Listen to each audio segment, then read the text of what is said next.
if you really knew the importance of true self-love, you would take it very seriously. True self-love is deep and intimate and raw and, in a way, all-encompassing. And I think it is one of the most important parts on the spiritual path to learn. Yes, that's what I think. Because that has been such an amazing learning curve for me on the path and prevented me from doing any of the spiritual bypassing that most people do. Truthfully, there is a word called spiritual bypassing for a reason. And many people don't know that they're doing it because they don't know how not to do it. So the reason that I think self-love, but it's true self-love, the love for the self is capital S. It does not leave out the small self that is naturally included. So let me tell you why I think that is so important. If you are not loving every single part of yourself, you are most likely not loving it. You are in battle with it. You are trying to get rid of it. You are living so deeply in duality that it is impossible to reach the divine inside of you, which is the oneness of who you are, the spirit, your divine expression. When you are not loving, and I do the quotes here because it's kind of a thing, you love yourself or you not love yourself, you don't love yourself, but it's a real thing that most of us have been practicing most of our lives because that's what we learned when we grew up, unless you were really lucky and blessed that you had parents who could help you really fully embody and embrace all of you. So why is it important?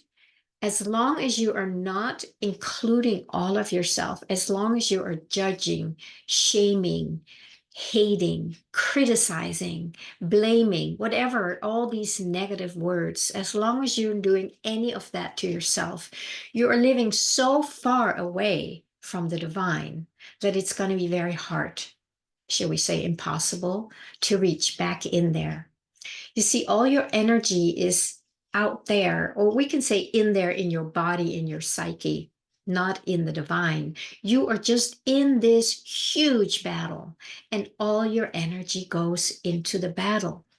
There's nothing left to turn around and abide in your true self, which is what you're longing for anyway, right?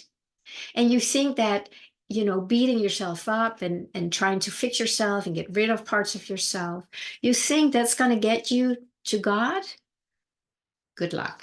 It's not. It is just keeping you in duality. It's keeping you in battle. And the sad thing is that most people have no clue how to really do that. Many people think that what should we say, getting a massage, having a nice meal, writing a love letter to yourself, looking in the mirror and saying that you love yourself. These are all perfectly and beautifully okay. They are probably some good steps on the way to get to the real self-love.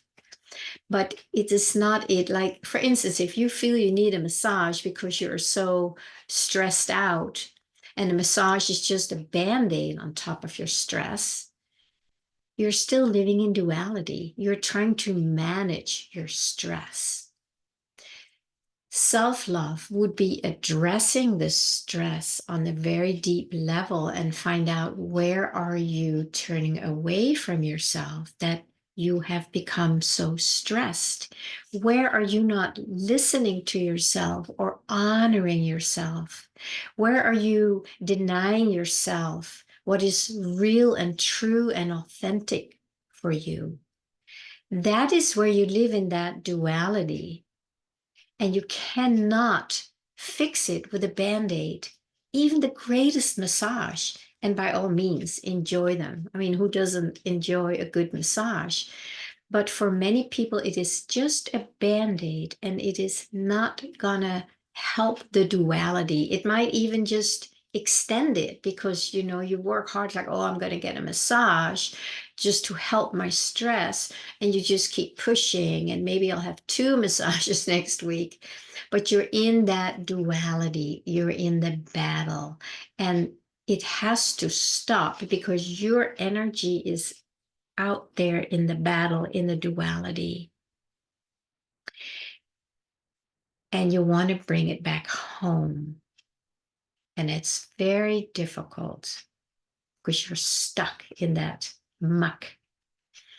So true self-love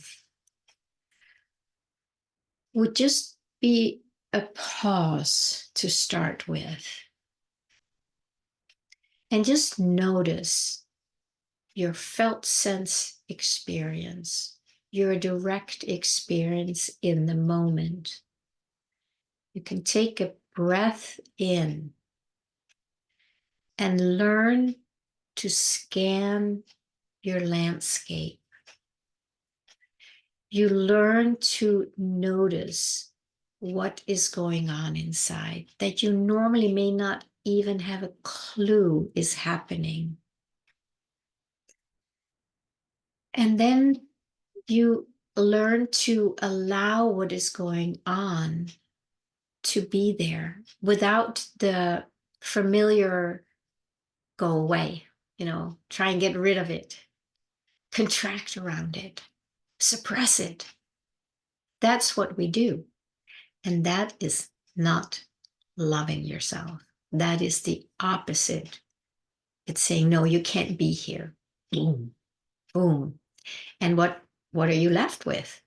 Contraction, stress, unhappiness, depression, fear, anxiety, all those feelings. Most of them are because we are not honoring who we are. We are not allowing ourselves to be fully who we are. And if you have a spiritual practice where you go and sit on your cushion for meditation, or wherever you do it, many times it is to get away from this battle that's going on, to get some peace. And you sit there and you might be able to, unhook from the mind and the feelings, and you might get a nice meditation and feel peaceful and like, oh, this is so nice. And then you get off your cushion, and guess who's waiting for you outside of your cushion? The battle. The battle, because it has not been dealt with in a way that it kind of cancels each other out. When you have unloving behavior and you bring loving behavior to it, it melts, it dissolves when you do it consistently, because these are patterns, these are habits that just do themselves. All they need is for you and for me to engage in them, and then they get that meal they need to stay strong and alive. I don't know if you've ever heard of a Zen koan, maybe in this case, where 2 arrows meet midstream or midway. They cancel each other out. And that's like the best medicine you can give yourself, is the arrow that will cancel out your lack of self-love. If you bring warmth and kindness to a contracted emotion or feeling or memory, when you bring warmth, it's like this is frozen, and you bring warm water to it through your love and your kindness. What do you think happens to the frozenness? Ooh. Oof. It becomes water. It's fluid, buoyant, just moves. It's not stuck or frozen anymore. You didn't get rid of it, did you? You just brought the antidote, what it really needed. And when that happens, there is naturally peace. You become aware of your true presence because you're not out there battling your separate sense of self. And then things can start shifting. And then when that happens, you have the energy available to bring it here to your spiritual practice, identity, longing, yearning, deep desire, as we've talked about. Then you have the energy present to bring it where you really want it. Because in reality, nobody wants to be in that battle. But that's all we know. Nobody taught us any other way. So if I can inspire you today to take a moment and just feel into your body and become aware of where you are battling yourself, where you are criticizing, judging, blaming, shaming, hating yourself. What part of yourself is not okay with you? Which part of yourself do you want to get rid of? It's like that ice cube. You want to get rid of the ice cube. Where's it going to go? Where do you think it's going to go? Going to push it away? But it doesn't go anywhere because it's you holding it. So if you find a part in yourself that is like an ice cube, it's frozen, scared, anxious, what would it be like to just bring a sense of okayness to it? I usually invite my clients to just say hello to it in a kind way. Instead of saying, go away, what would it be like if you just said, oh, I see you. And maybe you can even say, I'm sorry I've been so hard on you. I know that's not what you want. And I know that's not what you need. It's a beautiful first step. And it's a good daily practice to bring into your life. Please let me know if you're doing it and let me know in the comments below how it's working for you. And also remember, if you need help with any of this, please reach out. You can set up a free discovery session with me so we can explore what you need and if I would be the right guide and support for you.